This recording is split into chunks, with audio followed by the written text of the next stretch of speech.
Hello, this is Tim, book number one for June 2020. I'm starting to think about what I'm going to do for book number two, but we'll see. We'll see. um, this book is more amazing than I remember. Very relevant. We got to deal with our anger. Tomorrow and tomorrow, chronic anticipation, obsessive ruminating, peculiar thoughts. These poisons are still a few other depressed bedfellows. Much slush is twisted into useless anticipation of events that have no importance or will never occur or over which there can be no control. Much slush is twisted into obsessive ruminating or endless useless intertwined worries that go on with no object other than self-torture, self-deception, avoidance of anger, and dissipation of perverted anger. There are people who spend half a lifetime and nearly all their energy in self-destructive preoccupation with past that cannot be undone and futures that will never arrive. These first two bedfellows, chronic anticipation and obsessive ruminating, are particularly evident in very angry, depressed people who have particularly large slush funds. Of course, they have no idea that they are angry. How many times I've heard these statements linked together. If only I could stop this damn thinking. I just worry a million thoughts.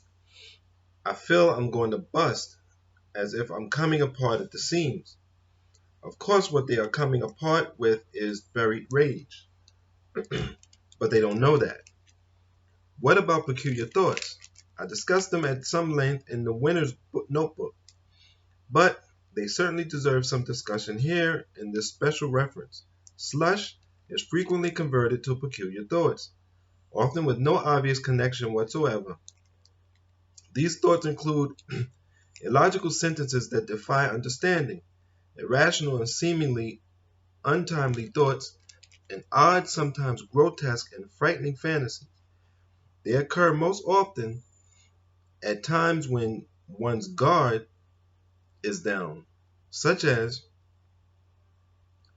just before going to sleep, periods of great fatigue, periods of great anxiety, sudden responses of anger to unexpected or subtle stimulation.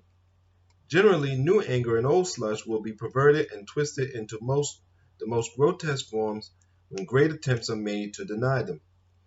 A little perverted anger held back again and again often snowballs enormously and emerges in some very peculiar and frightening ways.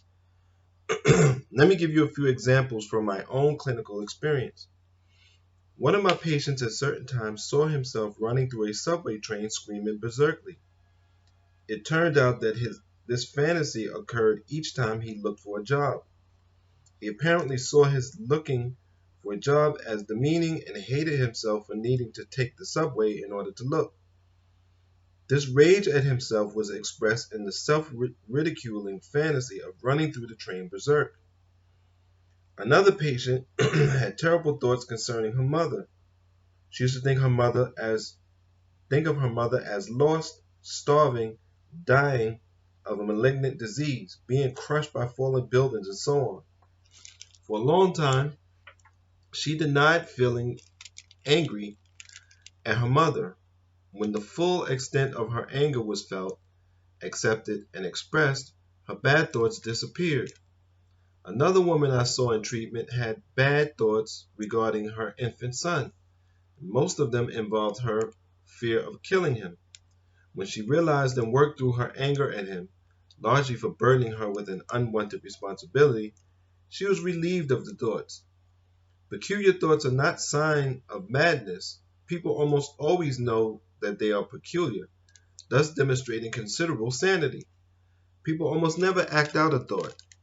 These thoughts are, however, very often evidence of angry problems.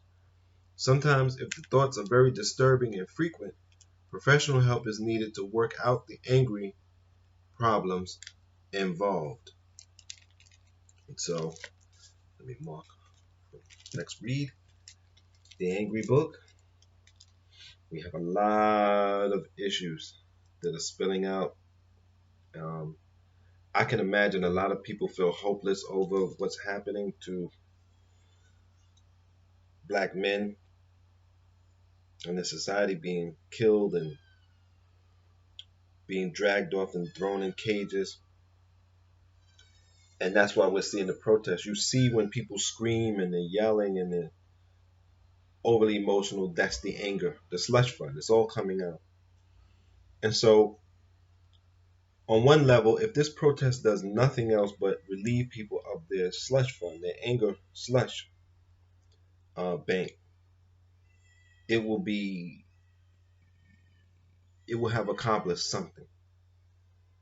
However, the society will not survive if something more concrete is not done to deal with the United States' most horrible sin. Um, you can say the Native American genocide is terrible, but the natives still have their own properties and lands. Even if they're not worth much, even if they're bad lands, even they still have control of their land.